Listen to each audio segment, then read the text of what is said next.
Imagine strapping yourself into a machine so fragile that a single bullet could turn it into a fireball, yet knowing you were expected to dominate the skies with it. That was the reality for Japan's Zero pilots in World War II. To the outside world, they seemed untouchable, ghostly warriors carving fiery trails through Allied squadrons.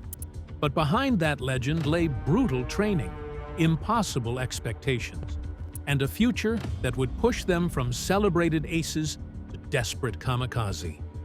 Tonight, we uncover the rise and fall of the Zero pilots and reveal the dark truth that no one expected.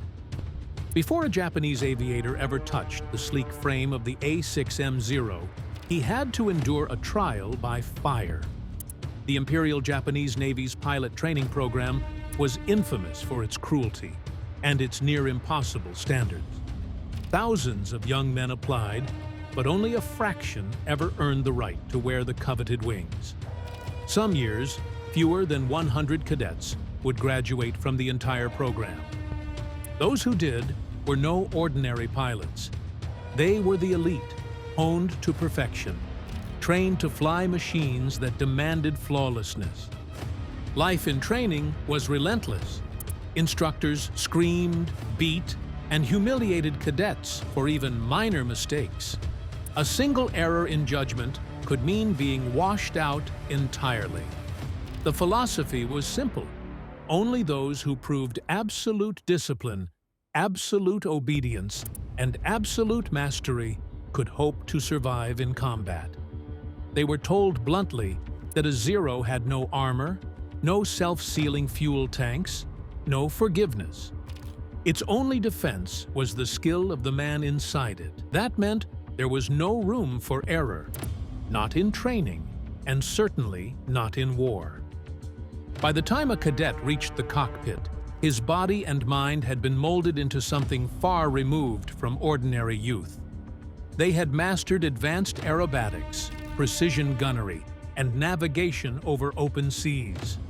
They were expected to memorize not just flight maneuvers, but entire manuals of tactics and doctrine. The Japanese Navy believed it was better to produce a handful of perfect warriors than thousands of average ones. And for a time, that gamble paid off. When these men met the skies in their Zeros, they seemed almost supernatural to their enemies, able to twist and turn with impossible grace, able to strike from nowhere and disappear again into the blue. Yet the cost of this perfection was steep. Many cadets broke under the pressure. Some died in training accidents. Others were dismissed for failing to meet the crushing expectations. Those who survived emerged as living weapons, disciplined, fearless, and conditioned to place the honor of the emperor above their own lives. That mindset would serve them in the early years of the war, but it also planted the seeds of tragedy. For these men were not trained to retreat, only to fight until the bitter end. When the A6M Zero finally entered service in 1940, the world was stunned. At last, Japan had an aircraft that could outmatch anything the Allies put in the sky. It was fast, agile, and carried deadly 20-millimeter cannons, unheard of firepower for a naval fighter at the time. Reports of its early combat over China told of kill ratios as high as 12-1, with Allied aircraft falling like flies before it. For Japan, it was proof that their doctrine of quality over quantity had worked. The Zero was not just another fighter. It was a symbol of national pride and the tip of the spear in Japan's bid to dominate the Pacific. But hidden beneath its sleek design were deadly compromises. To achieve its legendary agility and long range, designer Jiro Horikoshi stripped away everything that might add weight. The Zero's skin was so thin, a man could dent it with a fist. The cockpit lacked armor for the pilot. The fuel tanks had no self-sealing ability. One tracer round could turn the entire plane into a flaming coffin. To the Allies, this seemed like madness. To the Japanese Navy, it was the perfect embodiment of their philosophy. A Zero didn't need armor if the pilot never got hit. This meant the responsibility shifted entirely to the aviator. They had to fly flawlessly. They had to anticipate every attack, outturn every opponent, and strike with ruthless precision. There was no margin for error. The man and the machine became inseparable, each dependent on the other's strengths and vulnerabilities. It was a gamble that worked brilliantly at first, when Japan's best-trained pilots flew Zeros against unprepared and inexperienced enemies. But it also created a dangerous illusion that the Zero was invincible. In the skies over Pearl Harbor, the Philippines, and the Indian Ocean, the Zero shredded Allied aircraft with terrifying ease. Hurricanes, Buffaloes, and P-40 Warhawks all fell before it. Pilots spoke in awe and fear of its agility, calling it untouchable. Yet every Allied bullet that struck home revealed the truth. The Zero was as fragile as paper. For the Japanese pilots, every mission carried that unspoken weight. They flew in machines that demanded perfection but offered no forgiveness. For now, they soared. But deep down, they knew one mistake meant fire, smoke, and a long plunge into the sea. On the morning of December 7, 1941, the world met the Zero in the most devastating way possible. As Japanese carrier decks roared to life, dozens of A6M fighters launched into the Hawaiian sky, their sleek frames glinting in the rising sun. Their mission was simple: guard the bombers, protect the torpedo planes, and make sure nothing stood in the way of Japan's strike against the U.S. Pacific Fleet.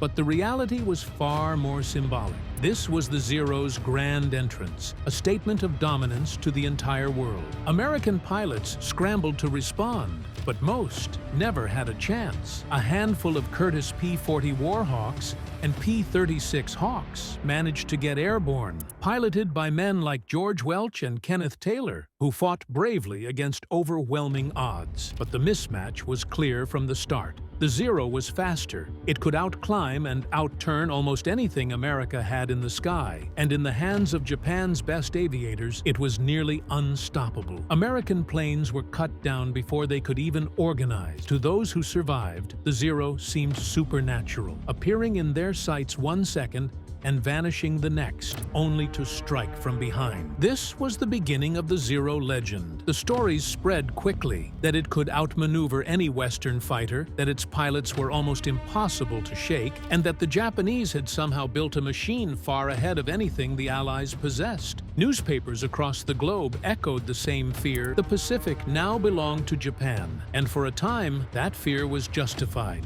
In the months after Pearl Harbor, Zeros carved bloody paths over the Philippines, Malaya, and Burma. Against outdated Allied aircraft and uncoordinated tactics, the results were massacres. Yet hidden in this stunning success was a truth no one wanted to admit. Not the Americans being slaughtered, and not even the Japanese basking in their victories. The Zero's triumphs came not only from its design, but from the irreplaceable pilots who flew it. These were men who had survived the harshest training in the world, men who knew how to exploit every inch of their fragile machine. The problem was, Japan had only a few hundred of them, and while Pearl Harbor and its aftermath made the Zero seem invincible, every dogfight was slowly burning through a resource Japan could never replace: its finest pilots. In early 1942, the Zero reigned supreme. From the jungles of Malaya to the open waters of the Indian Ocean, Allied pilots quickly learned that their aircraft were no match for Japan's new weapon. The Brewster Buffalo, already outdated, was butchered in the skies over Singapore. Hurricanes sent to reinforce British colonies were shredded in dogfights with Zero, their once proud turning ability humiliated by the Zero's tight maneuvers. Even America's P-40s, powerful in speed and firepower, were exposed as clumsy when forced into turning battles against Japanese aces. The Indian Ocean raid in April 1942 cemented the Zero's terrifying reputation. Japanese carriers swept across the waters near Ceylon, today's Sri Lanka, striking British bases and sinking warships with impunity. RAF Hurricanes tried desperately to resist, but time after time, Zeros danced circles around them, sending burning wrecks into the sea. British commanders were stunned. How could a fighter from Japan, once dismissed as a second-rate industrial nation, so thoroughly humiliate the Royal Royal Air Force, the message was clear. The Zero was unmatched, and Japan's pilots were masters of the sky. But behind this aura of dominance, the cracks were already forming. The Zero's fragility remained its Achilles heel. Allied pilots who survived combat reported seeing Zeros burst into flames after just a few hits. Some described them as flying lighters, deadly until touched, then consumed in seconds. Yet in 1942, this knowledge offered little comfort. The Allies had not yet developed tactics to exploit those weaknesses, and the skill of Japan's pilots kept them seemingly untouchable. For the men flying the Zeros, this was the height of their power. They were celebrated as the samurai of the skies, modern warriors carrying Japan's honor across the Pacific. But this glory carried a dark undercurrent. They were pushed into mission after mission, with no rest, no replacements, and no hope of reinforcement. Their machines demanded perfection, and so did their nation. The victories piled up, but so did the pressure. And as the Allies began searching desperately for an answer, Japan's Zero pilots were about to discover just how fragile legends can be. By mid-1942, the Zero's aura of invincibility was already starting to face its first real test. The stage was the island of Guadalcanal, a stretch of jungle and coral that most Americans had never heard of before the war. To the Japanese, it was a stepping stone to Australia.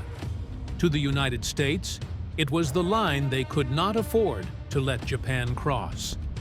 The battle that erupted there would not only decide the fate of the Pacific, it would decide the fate of the Zero's reputation. When American Marines stormed Guadalcanal in August 1942, they were armed with grit, rifles, and a handful of airfields that they had to defend at any cost. From those airstrips, ragtag groups of pilots in outdated F-4F Wildcats fought against Japan's best.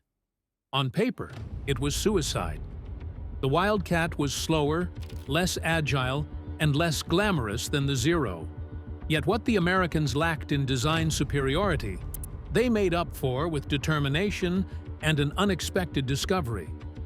The Zero could be beaten if you didn't play by its rules. Early dogfights revealed the secret. The Zero could turn tighter than anything in the sky, but it lacked armor, and at high speeds, its controls stiffened. When Wildcats dove hard and fast, the Zeros couldn't keep up. It wasn't easy. The price was still steep, and American pilots died in droves. But the lessons were beginning to stick. Pilots like John Smith and Joe Foss turned Guadalcanal into a testing ground for survival. They learned to climb high, dive fast, strike once, and run before the Zeros could lock them in a twisting dogfight. For the Zero pilots, Guadalcanal was a nightmare. They were still flying brilliantly, but for every victory, the cost grew heavier. Japan's elite squadrons were being whittled down, and the replacements arriving from training schools simply weren't of the same caliber. Every Zero lost was another ace gone forever, another piece of Japan's fragile air power crumbling away.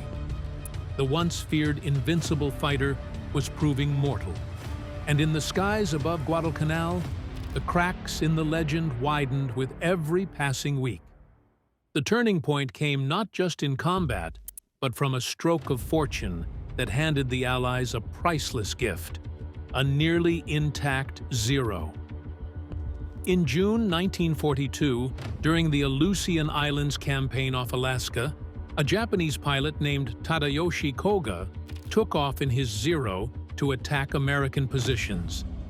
His plane was hit by ground fire, leaking oil, and he attempted a desperate landing on the marshy ground of Akutan Island. The landing gear dug in, the plane flipped, and Koga was killed instantly. But the aircraft itself, almost miraculously, remained largely intact. For weeks, it sat abandoned until American patrols found it and carefully hauled it out of the bog. What they had was extraordinary. the world's first chance to study the Zero up close, not in pieces, not as wreckage, but in near-perfect condition. Engineers shipped it to San Diego, restored it, and then test pilots climbed into the cockpit to unlock its secrets. What they found confirmed what Guadalcanal had hinted at. The Zero was not invincible. At high speeds, its controls stiffened so badly that it couldn't roll or dive effectively. Its fuel tanks weren't self-sealing, meaning a single tracer could turn it into a fireball. Its engine used a carburetor that choked under negative G-forces, causing stalls in sharp dives. And its lack of armor meant that even a short burst of fire could take down a skilled pilot who had taken years to train. The Zero's genius lay in agility and range, but that genius came at a terrible price. Armed with this knowledge, American tacticians rewrote the manuals.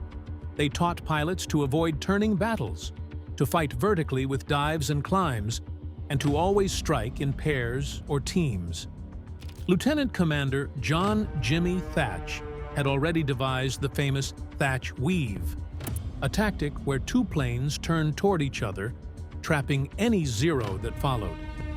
Now, with the captured Zero's data in hand, these tactics became doctrine. The myth was shattered. The Allies finally had the blueprint to fight back, and soon the hunter would become the hunted. For Zero pilots, the skies were no longer a place of glory. They were becoming a graveyard. By 1943, the tide had shifted, and the Zero was no longer the terror of the Pacific skies. Its agility was still unmatched at low speeds, but the Allies now had something far more dangerous. New machines built specifically to exploit its weaknesses. The first was the Grumman F-6F Hellcat, designed with one goal in mind: beat the Zero at everything that mattered. Engineers studied the captured Akutan Zero, identifying every flaw, and built the Hellcat to counter it point for point. It was faster, stronger, heavily armored, and packed 6.50 caliber Browning machine guns that could shred even the nimblest Zero in seconds. When the Hellcat first entered combat in 1943, it was devastating. Over the course of the war, Hellcat pilots would claim nearly 5,200 aerial victories against Japanese aircraft, more than any other Allied fighter. The kill ratio against the Zero reached absurd levels, sometimes as high as 13-1. Where once the Zero had danced circles around clumsy opponents, it now found itself outgunned, outclimbed, and outdived. And if the Hellcat wasn't bad enough, another nightmare arrived in the form of the Vought F-4U Corsair, the Whistling Death. Sleek, bent-winged, and faster than anything Japan could field, the Corsair combined raw speed with heavy armament and could dive like a stone. To Zero pilots, it was like fighting a predator that could strike from above and vanish before they had time to react. The shift was brutal. In early 1942, Japanese pilots confidently flew missions, knowing their aircraft gave them the edge. By 1943, that confidence was gone. They entered battle with the grim knowledge that one mistake meant instant death. The skies no longer belonged to the Zero. They belonged to American industry, which could build Hellcats and Corsairs in staggering numbers, while Japan struggled to replace even a fraction of its losses. For the once proud Zero aces, each mission felt less like a contest of skill and more like a march toward annihilation. Their aircraft had gone from predator to prey, and the nightmare was only beginning. If new American fighters were the hammer, Japan's collapsing pilot corps was the nail in the Zero's coffin.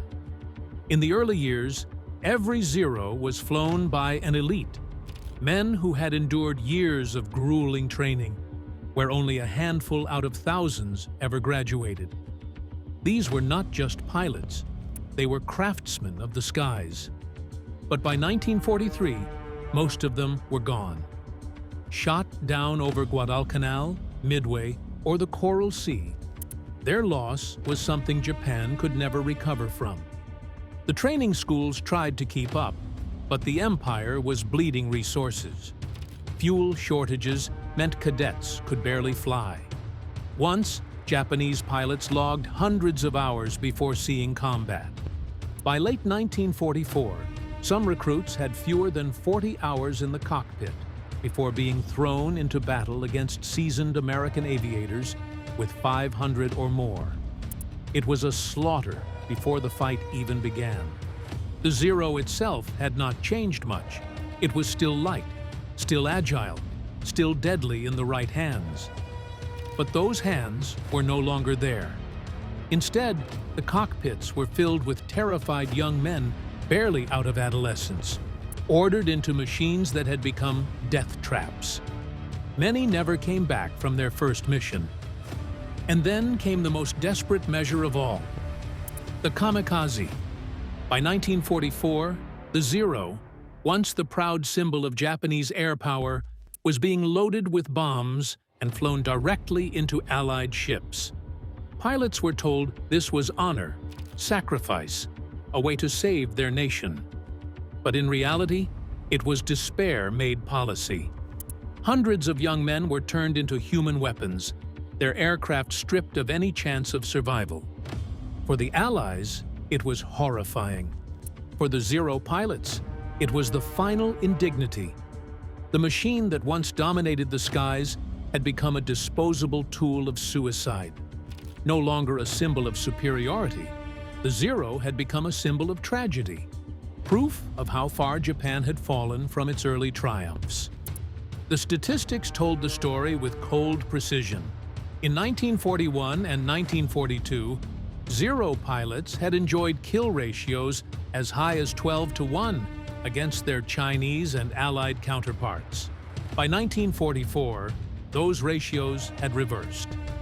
In the Battle of the Philippine Sea alone, more than 600 Japanese aircraft, most of them Zeros, were destroyed in what American pilots grimly nicknamed the Great Marianas Turkey Shoot. Few of the attackers returned, and even fewer were veterans. Almost all were barely trained boys sent into impossible battles with machines that could no longer compete. Still, the Zero kept flying. Japan had no other choice. Aircraft production was crippled by Allied bombing raids, factories stripped of resources, and fuel supplies reduced to a trickle. Pilots sometimes trained in wooden mock-ups or pedaled bicycles outfitted with wings just to practice basic maneuvers. When they finally entered combat, many had never even fired their weapons.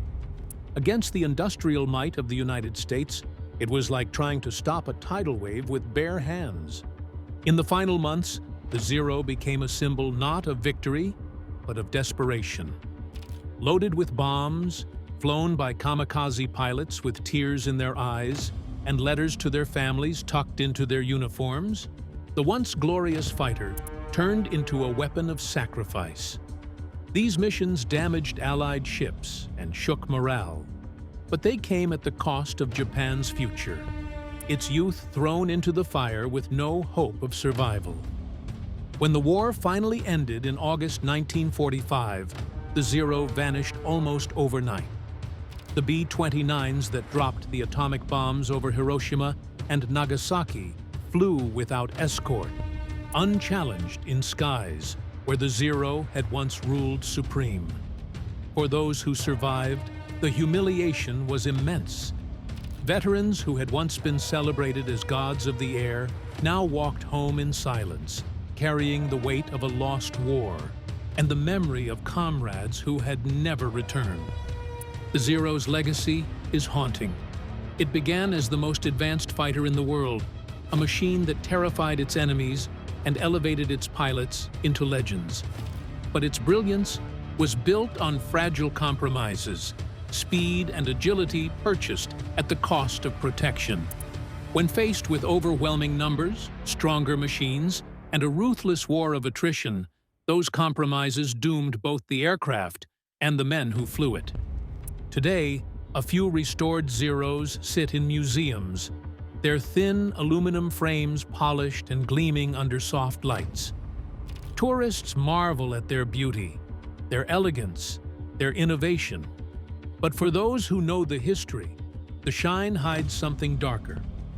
The echo of thousands of young pilots who strapped themselves into these fragile machines, chasing glory, only to find tragedy. The Zero was never just a fighter. It was the story of an empire's rise and fall, written in fire across the skies of the Pacific.